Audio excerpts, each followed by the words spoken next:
Good morning friends. अब अपन थोड़ा सा नेक्स्ट क्लास में जो बच गया था अपन ट्रांसफॉर्मर के बारे में पढ़ रहे थे, तो उसको अपन डिस्कस कर लेते हैं। तो अपन फ्लक्स के बारे में डिस्कस कर रहे थे ना, फ्लक्स के बारे में, फ्लक्स लिंकेज कैसे होता है, टाइम वेरिएंट फ्लक्स क्या होता है, टाइम इनवेरिएंट फ्लक्स क्या होता है।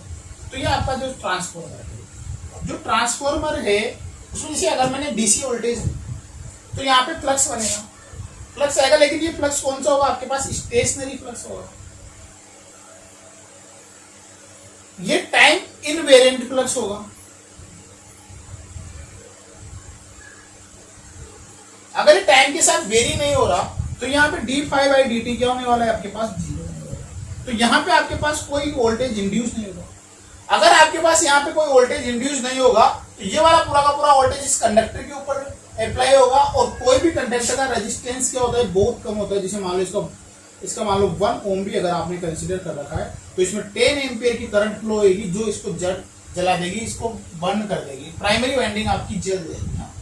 अगर मैं इसको इसी ट्रांसफॉर्मर को अगर मैं एसी सप्लाई के लिए यूज करूं, अगर यहाँ पे मैं क्या देता एसी सप्लाई, यहाँ पे आपका कोई पहले आपका फ्लक्स तो बन रहा था लेकिन वो टाइम वेरिएंट नहीं था, टाइम सेम ट्रांसफॉर्मर है आपके पास, लेकिन आपने अब यहाँ पे एसी सप्लाई, एसी सप्लाई दी है, अल्टरनेटिंग करंट आपने अगर यहाँ पे दी है, अल्टरनेटिंग करंट अगर आपने यहाँ पे दी है तो यहाँ पे जो फ्लक्स बनेगा वो भी अल्टरनेटिंग फ्लक्स बनेगा। तो ये जो फ्लक्स बनेगा ये भी क्या होगा, आपके पास टाइम वेरिएंट होगा, टाइम के साथ वेरी होगा। और ये फ्लक्स आपका रोटेटिंग या वेरिएबल फ्लक्स होगा। जब ये फ्लक्स वेरिएबल फ्लक्स होगा तो इसका d∅dt कुछ ना कुछ आने वाला है, जीरो नहीं होगा, हाँ, नॉट इक्वल टू जीरो नहीं होगा। तो यहाँ पे आपका ईएमएफ इंड्यूस होगा। अगर यहाँ पे मैंने मान लिया, अगर यहाँ पे आपका 8 वोल्टेज ईएमएफ इंड्यूस हो रहा है, इधर अगर 10 दे रहे हो तो 10 - 8 डिवाइडेड बाय 1 2 एम्पियर करंट की फ्लो होगी, और आपकी वाइंडिंग जैसी की जैसी दे देगी, यहाँ पे जलेगी नहीं। यहाँ पे देखो कितनी ज्यादा करंट आ गई थी वहां पे। इसीलिए आप इन ट्रांसफॉर्मर के केस में कभी भी डीसी को अप्लाई नहीं करते, हमेशा एसी सप्लाई। फ्लक्स लिंक करता है, टाइम वेरिएंट फ्लक्स होता है ये।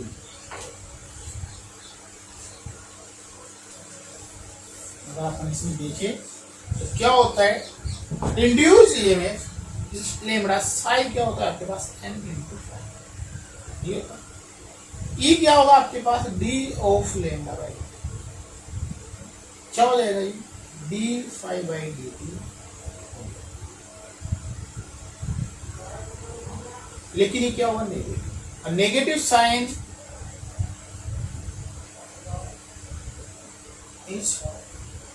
ये नेगेटिव साइन शो करता है, किसको शो करता है, लेंज लॉ, या फिर फेराडे लेंज लॉ का कॉम्बिनेशन, फेराडे और लेंज लॉ की कॉम्बिनेशन को भी शो करता है।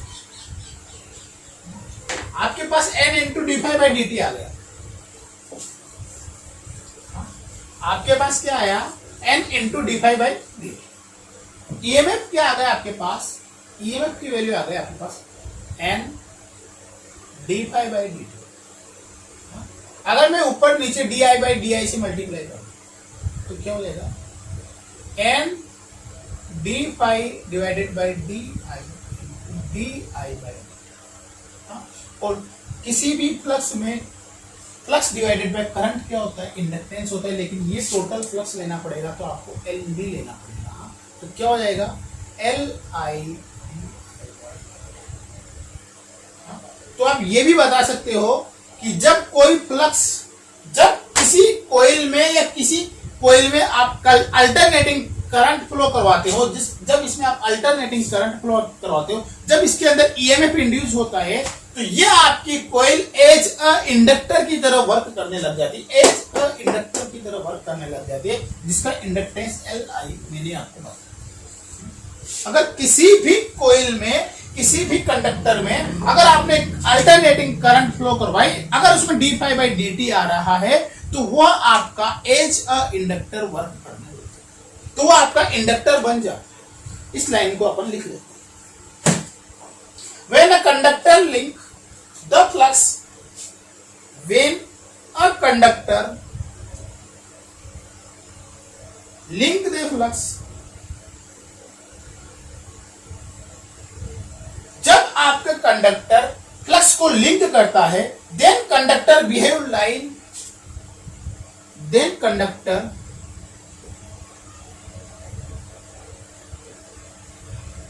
Behave as line of inductor या लाइन ऑफ इंडक्टेंस। जब आपका कंडक्टर में कोई फ्लक्स लिंक करता है तो आपका कंडक्टर एक इंडक्टर की तरह बिहेव करने लग जाता है, ये आपका कंडक्टर इंडक्टर बन जाता है। ठीक है। अब जो जनरेटर था, सबसे पहले जनरेटर को डिस्कवर किया था एडिसन ने, थॉमस एडिसन ने 1880 में लगभग 5000 बल्ब जलाए थे। इसने डीसी जनरेटर का इन्वेंशन हुआ था सबसे पहले इन वर्ल्ड वाइड। अगर आप जनरेटर का डिस्कवर समझो या जनरेटर का कब आविष्कार हुआ था, तो वो हुआ था 1880 में। 1880 में थॉमस एडिसन ने 1880 में थॉमस एडिसन ने डीसी जनरेटर का इन्वेंशन किया। हाँ, इसने लगभग 5000 बल्ब जलाए थे। जीके का क्वेश्चन, इसमें कोई प्रॉब्लम नहीं। उसके बाद में अपन इसका प्रिंसिपल पढ़ते हैं। Principle of DC generator, principle of DC generator.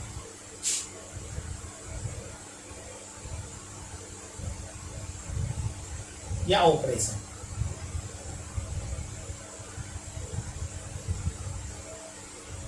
हाँ, कैसे कैसे इसमें कैसे क्या, इसके लिए आपको फ्लेमिंग का लेफ्ट हैंड रूल और राइट हैंड रूल भी आना चाहिए। हाँ, अपन इसमें फ्लेमिंग के लेफ्ट हैंड रूल और राइट हैंड रूल को भी अपन डिस्कस करेंगे। हाँ, तो मैंने एक आपके पास फिक्स पोल बनाया नॉर्थ पोल, और एक और आपके पास पोल बनाया साउथ। आपके पास नॉर्थ पोल है, साउथ पोल है। हाँ, यहां पे आपके पास कोई पोल नहीं, एक टर्न्स है आर्मेचर कोयल का।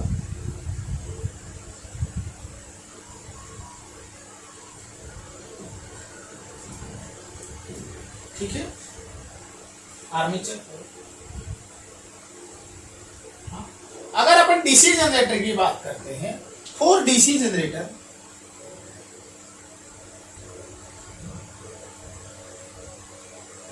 DC generator. अब डीसी जनरेटर में आप मैकेनिकल इनपुट दोगे, इलेक्ट्रिकली आउटपुट दोगे। हाँ, मैकेनिकल इनपुट दोगे और इलेक्ट्रिकली आउटपुट दोगे। तो इसमें अपने को क्या फाइंड करनी पड़ेगी? Direction of current.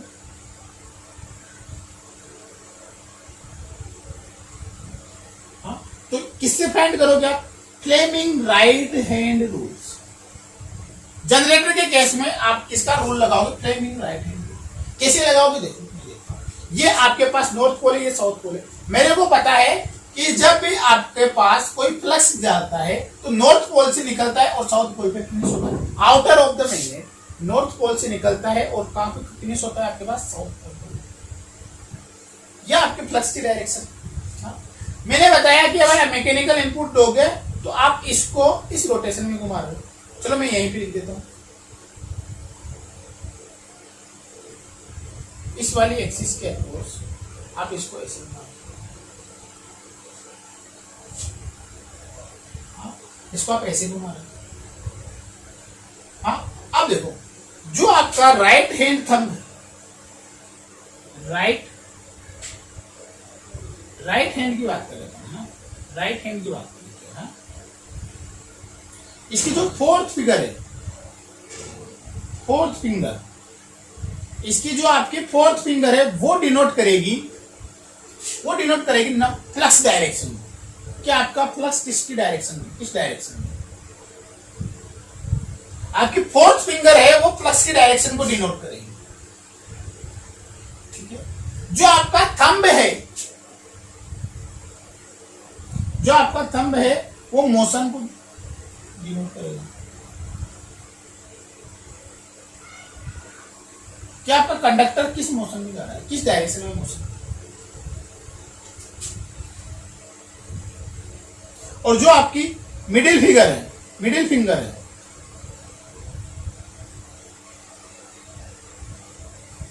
वो डायरेक्शन करेगी करंट डायरेक्शन ऑफ करंट। ये आपका राइट हैंड। हाँ, मैंने बताया फोर्थ फिंगर किसको डिनोट करेगी, प्लस। ये प्लस, ये फोर्थ फिंगर प्लस। उसके बाद मैंने बताया कि ये आपका थंब है, वो मोशन को दिखाएगा। तो ये वाला मोशन ऐसे हो रहा है, ऐसे। तो इस वाले पॉइंट की बात कर रहा हूं, इस पॉइंट की बात, इस वाले पॉइंट के लिए, इस वाली लाइन के लिए बात कर रहा हूं। हाँ? तो इस वाले पॉइंट की बात कर रहा हूं। तो यहां पे आपका मोशन किधर है, आउटवर्ड।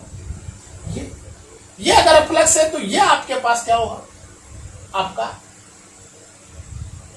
मोशन होगा। और ये वाली मिडिल वाली फिंगर आपकी क्या शो करेगी, करंट को। तो ये वाली आपके पास क्या आएगी। सिमिलर अगर मैं इस वाले पॉइंट की बात कर रहा हूं यहां,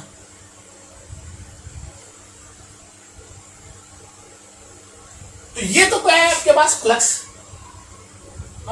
और ये क्या, कंडक्टर किधर जा रहा है, अंदर। तो अंदर की साइड क्या हो जाएगा आपका मोशन, और ये डाउनवर्ड क्या हो जाएगा, करंट।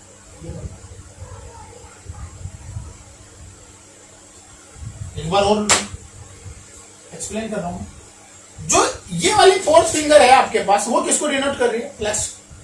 ये वाला थंब है आपके पास, किसको डिनोट कर रहा है, मोशन। अब ये इसमें मोशन क्यों हो रहा है, ऐसे ऐसे घुमा रहे हो आप, तो ये वाला मोशन, ये आपके पास आउटवर्ड। और ये वाली फिंगर आपको किसको डिनोट करेगी, करंट डायरेक्शन ऑफ। यहां के केस में इधर, यहां के केस में। अगर आपको फ्लेमिंग का लेफ्ट हैंड रूल पता है, याद करना है, फ्लेमिंग लेफ्ट हैंड रूल। अगर फ्लेमिंग का लेफ्ट हैंड रूल अपने को निकालना है, तो फ्लेमिंग का लेफ्ट हैंड रूल किसके लिए निकालते हो आप, फोर मोटर या डीसी मोटर। इसमें भी वापिस फोर्थ फिंगर होती है आपकी,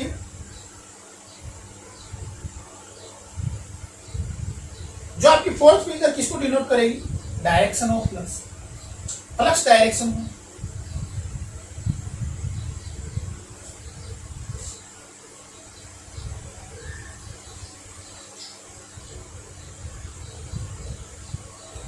जो आपकी मिडिल फिंगर है, मिडिल फिंगर इसको डिनोट करेगी डायरेक्शन ऑफ करंट।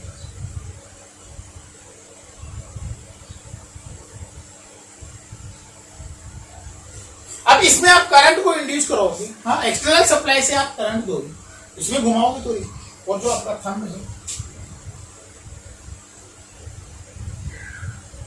मोशन या फोर्स, इधर आपका फोर्स। देखो ये आपका लेफ्ट हैंड रूल है, ये आपका प्लस। अगर मैं इसी में मानता हूं, हाँ, इसी में, ये आपका प्लस, हाँ, ये आपकी करंट की डायरेक्शन और ये आपका। तो मैंने ये देखा कि जो आपके पास जिस ईएमएफ में आपका पास जनरेटर आ रहा था, उसका ऑपोजिट आपके पास होता है। इसमें देखोगे तो आप, ठीक है। ये आपके फ्लेमिंग का left hand rule and right hand rule.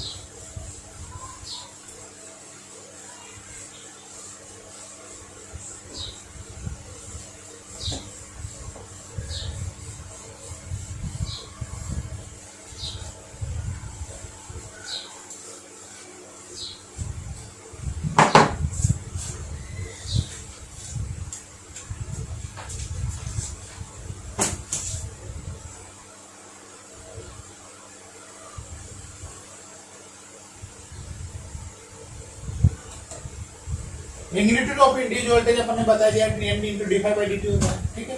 हाँ, अब अपन एक देखते हैं। ये मैंने टू पोल मशीन बना दी, ये मैंने टू पोल मशीन बना दी। ये नॉर्थ पोल है आपके पास, ये साउथ पोल है आपके पास, ये आपके पास है। इसको थोड़ा बड़ा बना देते हैं, यही बना लेते हैं, थोड़ा बड़ा बना। ये आपका नॉर्थ पोल है, ये आपका साउथ पोल है, ये आपके पास रहेंगे। मैं एक ही टर्म्स को कंसिडर कर रहा हूँ।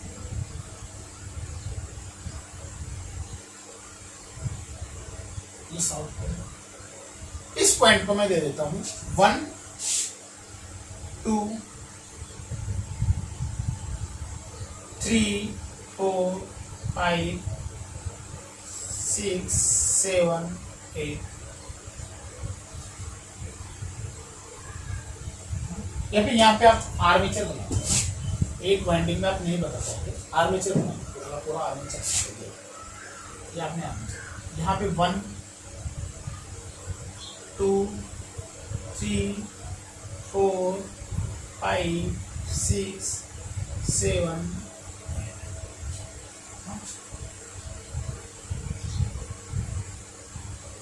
अगर मैं इसके लिए आउटपुट वेवफॉर्म बनाऊं तो कुछ साइनसोइडल वेवफॉर्म है।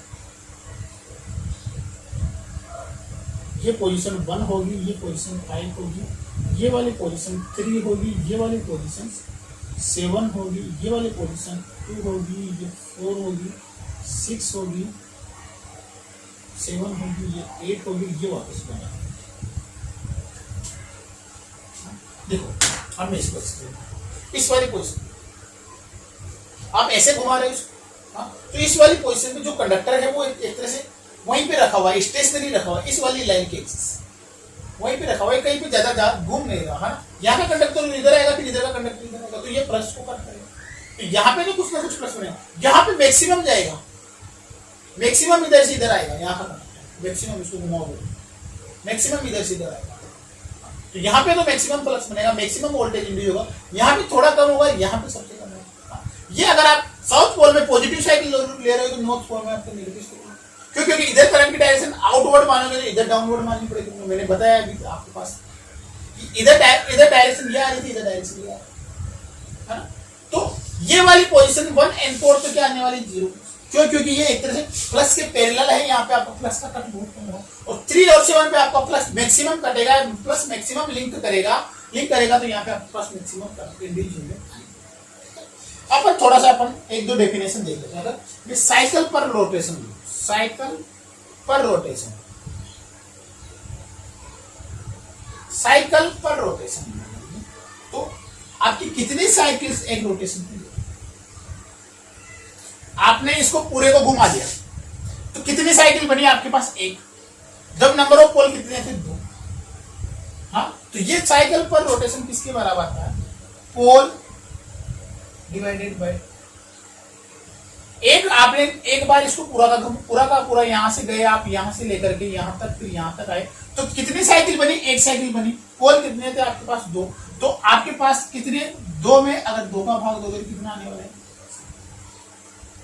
इस केस में? अगर नंबर ऑफ पोल्स आते हैं आपके पास 4 आते हैं तो नंबर ऑफ साइकिल्स 2 आ जाते हैं। अगर 6 आते हैं तो नंबर ऑफ साइकिल्स आपके पास 3 आ जाते हैं। चलो, नंबर ऑफ रोटेशन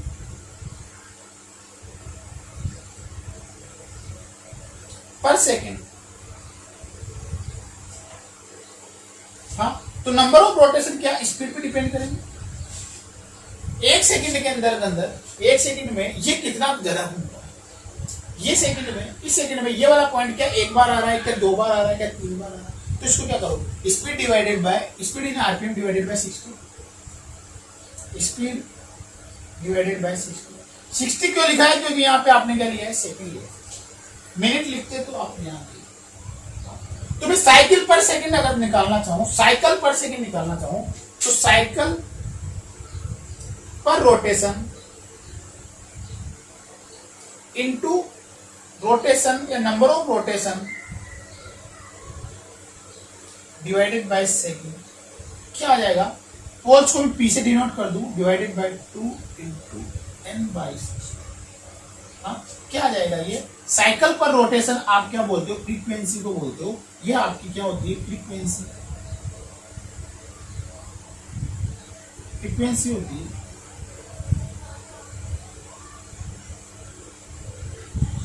जो क्या होती है आपके पास?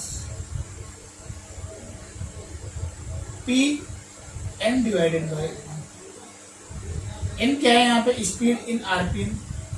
पी क्या है? नंबर ऑफ पोल्स और 120। साइकिल पर रोटेशन पोल बाय कैसे होगा मैंने बताया, rotation, total number of rotation divided by second speed divided by, और दोनों को मल्टीप्लाई किया तो क्या आ गया आपके पास फ्रीक्वेंसी, साइकिल पर सेकंड ही तो फ्रीक्वेंसी होती है, इसकी फ्रीक्वेंसी साइकिल, एक साइकिल आपकी कोई वेवफॉर्म एक साइकिल कितने सेकंड में ट्रेवल कर रही है उसी को तो आप फ्रीक्वेंसी कंसीडर करें। ठीक है, इसके बारे में लिख लेते हैं अपन।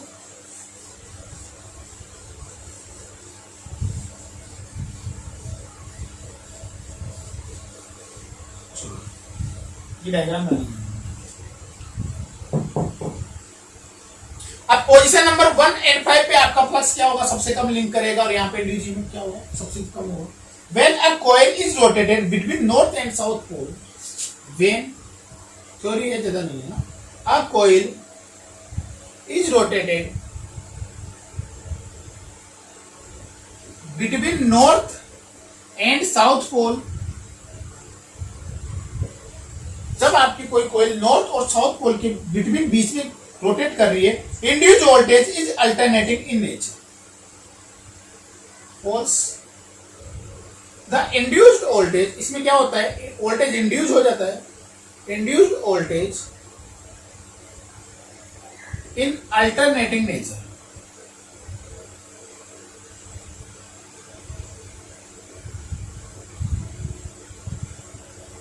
जो आपके पास अल्टरनेटिंग नेचर का होता है। When coil occupy positions, when coil occupy position 1 and 5, जब आपकी कोयल इस पोजीशन पे आ तो क्या होगा, आपके पास फ्लक्स लिंकेज सिर्फ से मिनिमम होगा या जीरो होगा, its movement it's quite parallel to flux line, then its movement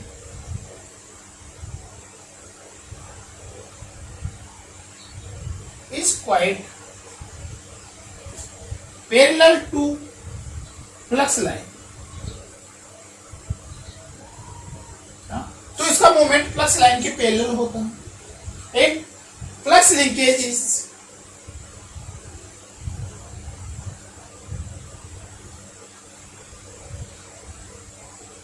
flux linkage क्या हो जाएगा, आपके पास जीरो हो जाएगा, and no voltage induce in this position,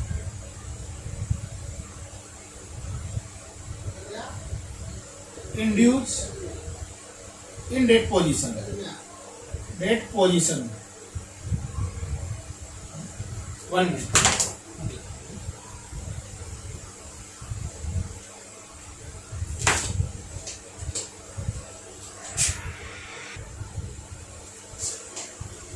अब आपका flux linkage in this position, in दोनों पोजीशन पे आपका लिंकेज फ्लक्स क्या हो जाएगा, जीरो हो जाएगा।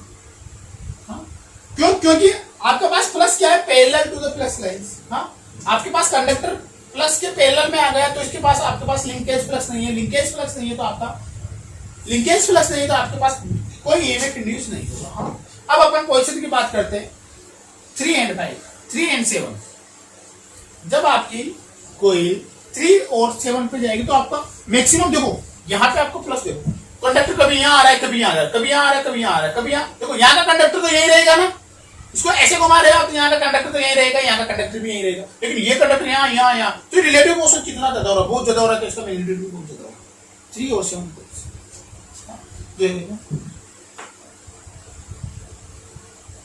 चलो इसके बारे में भी अपन वो लिख लेते हैं 1 and 5। The axis draw along 1 and 5, the axis draw along 1 and 5, 1 और 5 के अलोंग अगर आपको कोई एक्सिस ड्रॉ करनी है तो उस एक्सिस को आप बोलते हो मैग्नेटिक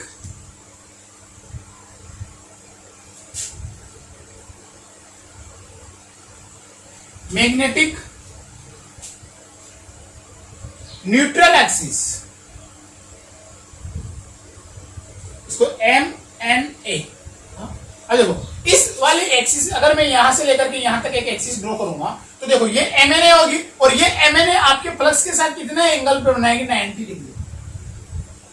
ये वाली एंगल आपके पास 90 डिग्री है। हाँ? तो ये भी मैं लिख सकता हूं MNA is the axis symmetry, axis of symmetry, MNA is the axis of symmetry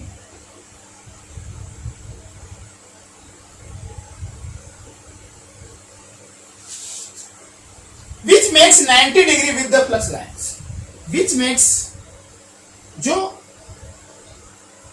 90 degree angle, which makes 90 degree angle with the flux, जो आपके फ्लक्स के साथ कितना एंगल बनाएगी 90 डिग्री का फ्लक्स लाइन। ठीक है, अब अपन पोजीशन पे चलते हैं 3 एंड 7 पे। हाँ, जब आपकी कोयल 3 और 7 पोजीशन पे होगी, when your coils at positions 3 and 7, when coil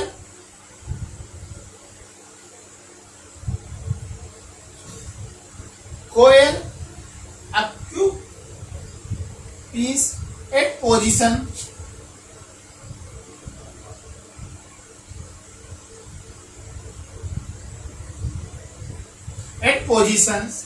3 and 7,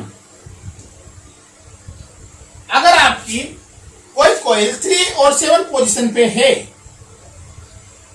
then flux linkage between flux and conductor is maximum.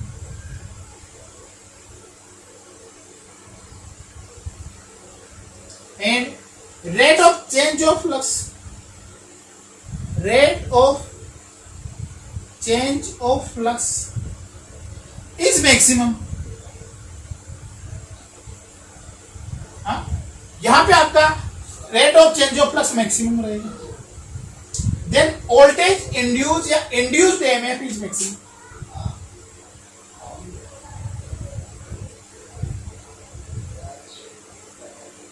आपका इंड्यूस ईएमएफ भी क्या होगा, आपका मैक्सिमम।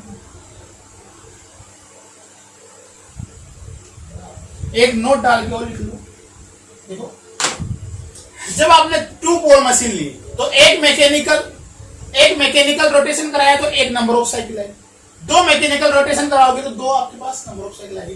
तो in two pole machines the number of rotations या mechanically rotations, number of mechanical rotation equal to number of cycle of the link.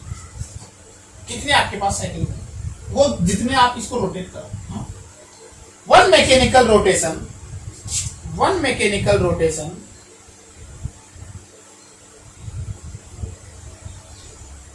360 degree mechanical.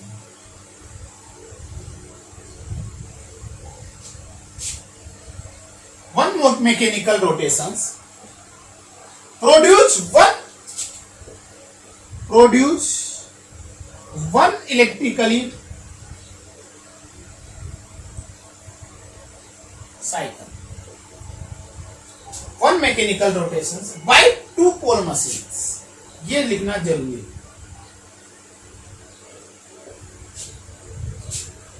एक mechanical rotations 360 degree mechanical अगर आप जा रहे हो तो 1 इलेक्ट्रिकल साइकिल्स प्रोड्यूस होती है, 1 इलेक्ट्रिकल साइकिल्स, लेकिन ये लिखना जरूरी है बाय 2 पोल मशीन्स। ठीक है, इसमें एक पॉइंट वो लिख लो कि कोई भी पोल हो, कोई सा भी पोल हो, नॉर्थ पोल हो या साउथ पोल हो, आपके पास जो इलेक्ट्रिकल रोटेशन होता है यहां से लेकर ये इस पोल के नीचे, यहां से लेकर के यहां तक आप एक साइकिल का हाफ साइकिल आ जाता है, 180 डिग्री इलेक्ट्रिकल। ये पॉइंट भी आप लिख लीजिए।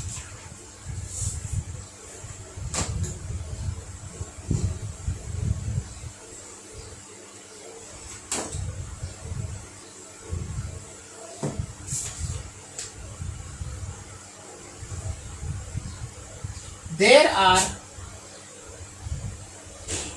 always 180 degree electrically under a pole। हमेशा एक पोल के नीचे 180 डिग्री इलेक्ट्रिकली रोटेशन होता है। There are always 180 degree electrically under a pole. एक पोल के नीचे आप हमेशा 180 डिग्री। अगर मैं इसकी बात करूं, चलो थोड़ा सा थोड़ा सा अपन और इसको डिफाइन करते हैं। अगर मान लो मेरे पास एक पोल की जगह दो पोल होते, दो पोल की जगह चार पोल होते,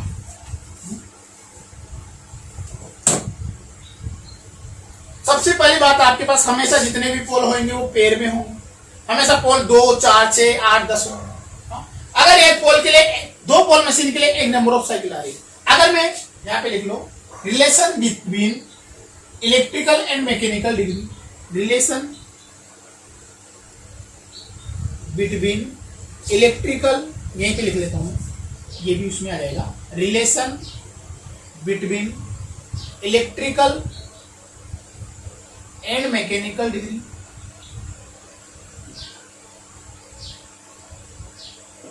इलेक्ट्रिकल और मैकेनिकल डिग्री के अगर आप रिलेशन, अगर आपके पास दो पोल हैं तो आपके पास 360 डिग्री आप मैकेनिकली चले तो एक साइकिल है, 360 डिग्री साइकिल है। मतलब यहां पे अगर आप एक रोटेशन आया, इन वन रोटेशन एक रोटेशन की बात कर रहे हैं अपन, इन एक रोटेशन चले तो एक आपके पास साइकिल है। अगर मैं 4 पोल ले लेता, अगर मैं नंबर ऑफ पोल्स कितने ले लेता, 4, अगर मैं नंबर ऑफ पोल्स कितने ले लेता, 4, ये भी नॉर्थ होगा, ये भी नॉर्थ होगा, ये साउथ है तो ये साउथ है। हाँ, मैं यहां से चलता हूं, मैं यहां से स्टार्ट करता हूं, मैं इस पॉइंट से स्टार्ट करता हूं, तो मेरे को पता है यहां से लेकर के यहां तक आपके पास कितनी साइकिल आने वाली है, आधी। यहां से लेकर के यहां तक आपके पास कितने आने वाले, आधी। यहां से लेकर यहां तक आपके पास कितने आने वाले, आधी। तो देखो कितनी आपके साइकिल आ जाएगी इलेक्ट्रिकल की, 1 मैकेनिकल रोटेशन, क्योंकि इलेक्ट्रिकली साइकिल एक पोल के नीचे, एक पोल के अंडर में एक इलेक्ट्रिकल साइकिल आती है आधी, 180 डिग्री साइकिल। यहां से लेकर के मैं यहां पोजीशन पर आता हूं, एक से लेकर, हाँ, फिर मैं 2 से 3 तक जाऊंगा तो एक और आपके पास साइकिल, हाँ, फिर मैं 3 से 4 तक जाऊंगा तो ये आ जाएगा, फिर 4 से 1 तक जाऊंगा वापस, तो यहां पे नंबर ऑफ साइकिल कितने आ गए, 2।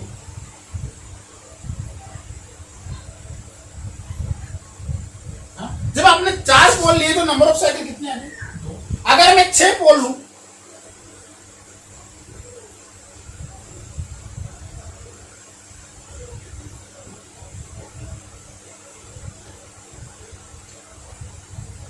ये आपका रोटर, इस पोल के अंदर 1, फिर ये 2, फिर ये 3, फिर ये 4, फिर ये 5, देखो 1 यहां से जाए 1 2 3 4 5 6, तो कितनी हो गई, देखो पहले 1 से लेकर फिर 2 तक गए, फिर 2 से लेकर 3 तक गए, फिर 3 से लेकर 4 तक गए, 4 से लेकर 5 तक गए, 5 से लेकर 6 तक गए, 6 से लेकर वापिस 1 तक, तो 1 साइकिल 2 साइकिल।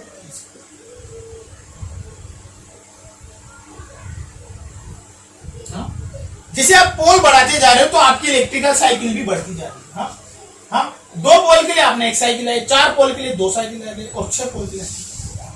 अगर मैं इलेक्ट्रिकल डिग्री में रिलेशंस लिखूं तो इलेक्ट्रिकल डिग्री क्या हो जाएगी, mechanical degree equals to electrical degree divided by, अब देखो 360 डिग्री था, पोल बराबर 2 थे तो ये भी 360 हो जाएगा, है ना। तो ठीक है,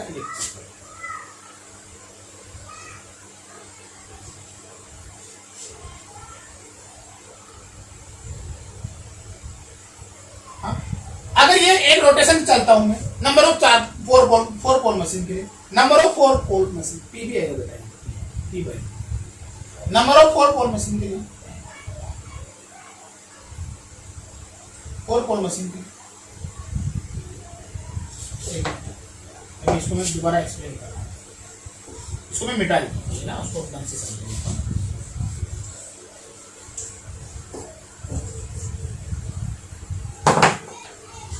थीटा इलेक्ट्रिकल बराबर theta mechanical into P by, हाँ 2 पोल की बात कर रहा हूं मैं, तो 2 डिवाइडेड बाई 2, अगर ये 360 चल रहे हो तो 360 आएगा। 4 पोल की बात कर रहा हूं तो 4 डिवाइडेड बाई 2, अगर ये आप 360 चलोगे, ये इसको आप 360 चलोगे तो इसको कितना चलना पड़ेगा, 720, तो 2 साइकिल आ रही 720 की। अगर 3 करोगे आप, नंबर ऑफ 6 पोल लोगे, ठीक है। ये आपका रिलेशन हो गया इलेक्ट्रिकल डिग्री में और मैकेनिकल डिग्री। इलेक्ट्रिकल डिग्री और मैकेनिकल डिग्री में मैंने रिलेशन। आप एक पोल मैकेनिकली चले, एक रोटेशन मैकेनिकली चले, कितने पोल आपने लिए तो कितने आपके पास नंबर ऑफ साइकिल आने। Relations between electrical and mechanical. ठीक है, अब अपन आगे चलते हैं। अब आपके पास एसी जनरेट तो हो गई, हाँ, लेकिन आपको डीसी जनरेटर बनाना है तो एसी का क्या करोगे आप? आपको तो डीसी चाहिए, तो उस एसी को आपको डीसी में कन्वर्ट करना पड़ेगा और उसके लिए आपको क्या यूज करना पड़ेगा? कम्यूटेटर। हाँ, उसके लिए आपको क्या करना पड़ेगा? कम्यूटेटर।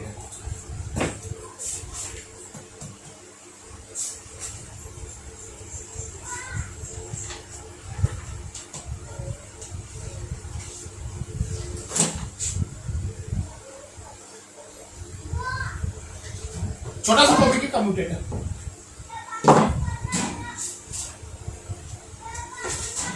लिख लो थोड़ा सा कम्यूटेटर के बारे में। कम्यूटेटर के बारे में, द वोल्टेज या इंड्यूस्ड वोल्टेज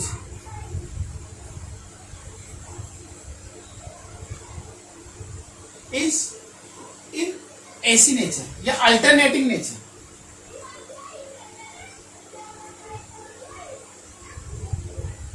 जो आपका इंड्यूस वोल्टेज है वो अल्टरनेटिंग नेचर का है, हाँ? और आपको आउटपुट में चाहिए डीसी वोल्टेज, फिक्स वोल्टेज, तो इसको क्या करना पड़ेगा आपको? या इसको आप बाई डायरेक्शनल भी लिख सकते हो ना, बाई डायरेक्शनल।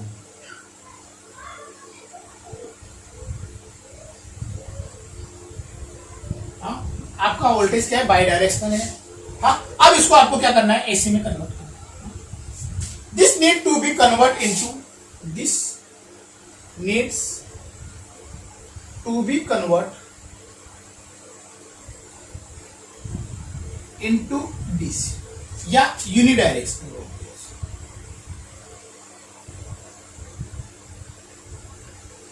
इसको आपको यूनिडायरेक्शनल में कन्वर्ट करने की जरूरत है for DC, which is achieved through rotating commutator. जो किसके थ्रू अचीव होता है? Which is achieved through rotating commutator।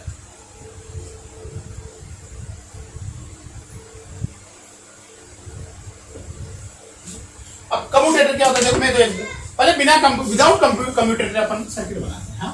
Without commutator, हाँ?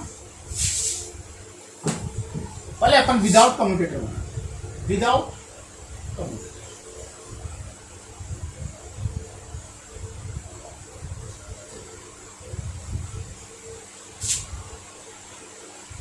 है ना? तो ये आपका नॉर्थ पोल है, ये आपका साउथ पोल है, ये आपकी वाइंडिंग है। एक ही टर्न ले रहा हूँ, एक ही टर्न को कंसिडर कर रहा हूँ, और ये आपके पास बार है। तो मैं एक लोड कनेक्ट कर देता हूँ यहाँ पे, ये वाला लोड में कनेक्ट।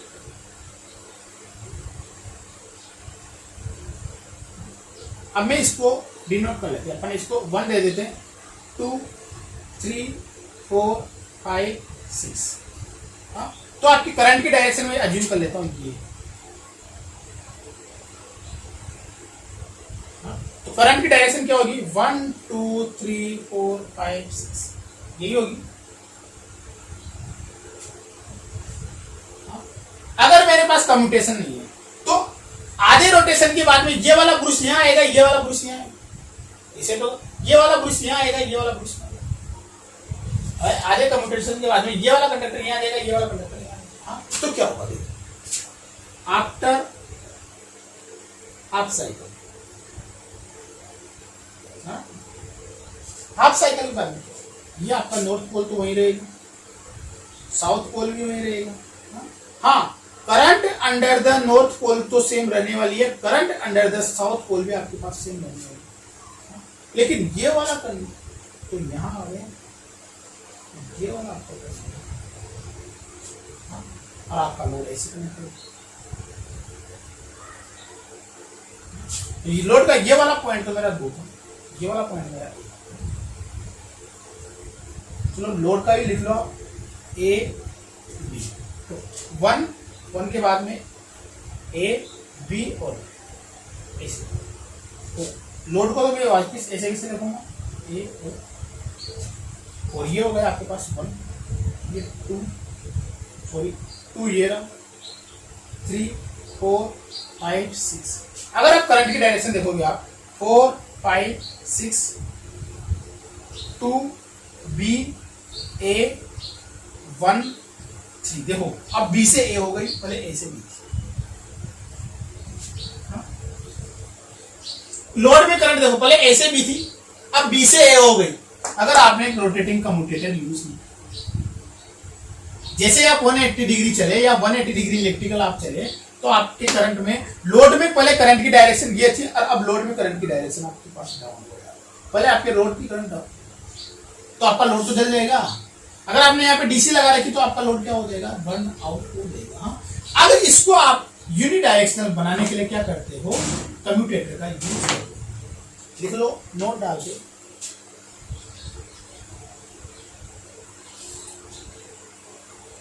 मिटा देते हैं।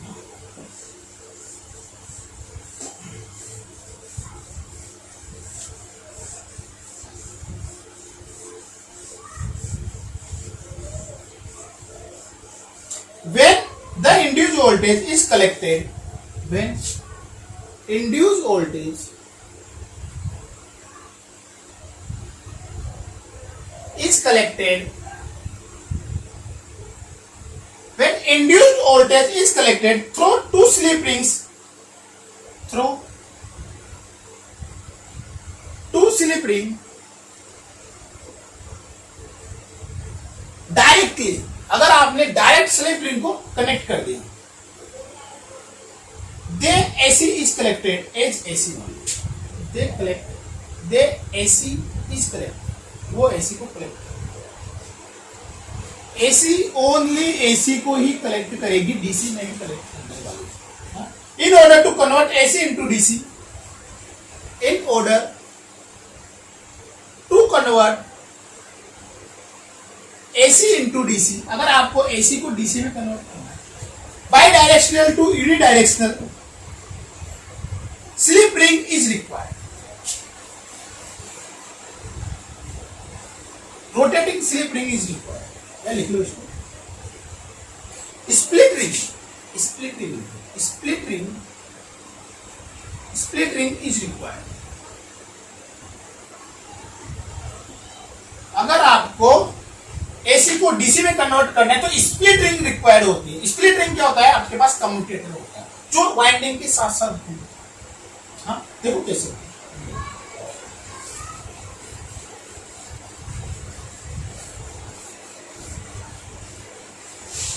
इसको वापस बनाते हैं डायग्राम। ये आपका नॉर्थ पोल है, ये आपका साउथ पोल है, हाँ ये आपकी वाइंडिंग ना, ऊपर इसको 1 2 3 4 और ये आपके पास। अब पहले आप क्या करोगे, इससे पहले आप क्या करोगे, इसके पास एक कम्यूटेटर दोस्त, ये क्या रहेगा आपके पास, यही चिपका, ये क्या रहेगा आपके पास, यही, इसको आप डाल दो, इसको डाल दो और एक और बनाओगे आप इधर, तो इसको डाल दो 5 और इसको डाल दो, है ना। और यहां पे आप कनेक्ट करोगे ब्रशेज, ये होते हैं आपके ब्रशेज, है ना। ये ब्रशेज स्प्रिंग से, स्प्रिंग की वजह से इससे अटैच होते हैं, तो यहां पे आप करंट को इस टर्मिनल को आप ले लो ए और इस टर्मिनल को आप ले लो। हाँ? अगर मैं करंट की डायरेक्शन नॉर्थ पोल के अंदर ये है, साउथ पोल, तो करंट की डायरेक्शन ये होगी। अगर मैं इसमें करंट की डायरेक्शन लिखूं ए बी 6 1 2 3 4, हाँ ए से बी, हाँ? अगर मैं आफ्टर 180 डिग्री रोटेशन, हाँ जब ये वाला ब्रश यहाँ, ये वाला ब्रश यहाँ चला जाएगा, तब देखो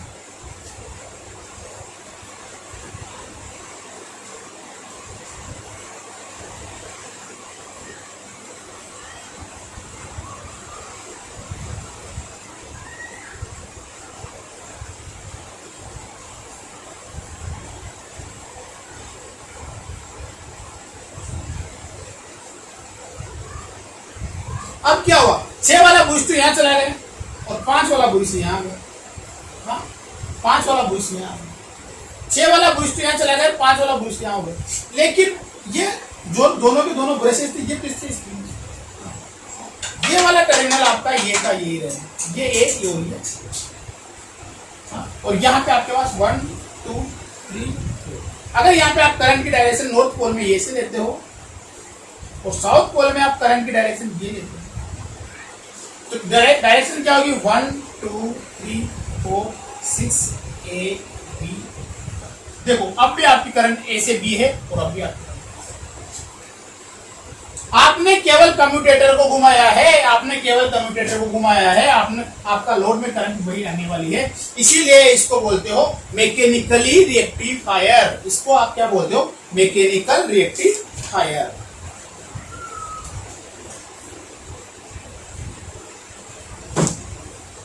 एक लाइन, एक या 2 लाइन इसमें, फिर अगली तलाश में करें।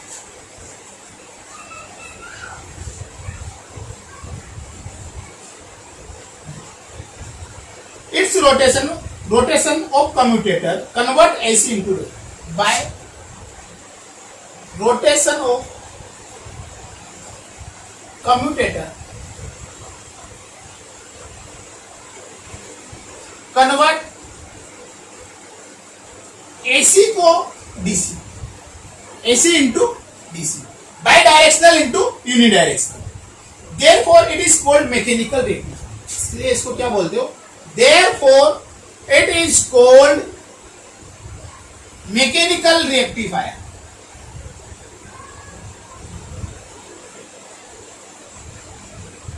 इसीलिए इनको आप मैकेनिकल रेक्टिफायर बोलते हैं। In order to make commutation action possible, machine will have stationary field and rotating armature. In order to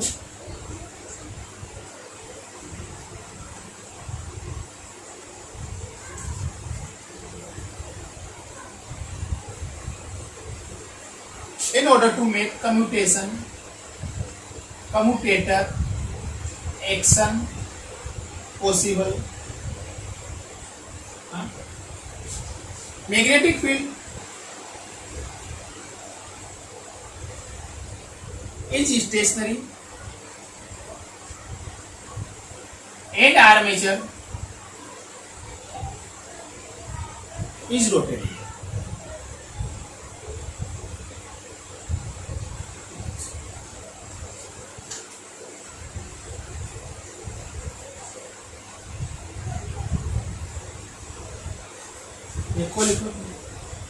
यदि अ commutator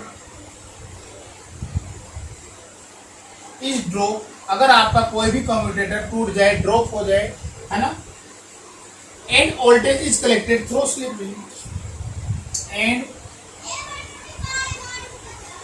voltage is collected through slip ring. Slip ring, अगर आप स्लिप रिंग के across voltage को collect कर रहे हो, then voltage will be in AC nature. तो आपका वोल्टेज अल्टरनेटिंग करंट के नेचर का होगा, डीसी नेचर का नहीं होगा। अगर आपका एक कम्यूटेटर टूट जाता है, ब्रेक हो जाता है, डैमेज हो जाता है और आप आउटपुट वोल्टेज लेते हो थ्रू द स्लिप रिंग के थ्रू, आप अगर आउटपुट वोल्टेज लेते हो तो आपका वोल्टेज एसी नेचर का होगा, डीसी नेचर का नहीं होगा। ठीक है, थैंक यू वेरी मच, आज के लिए काफी है।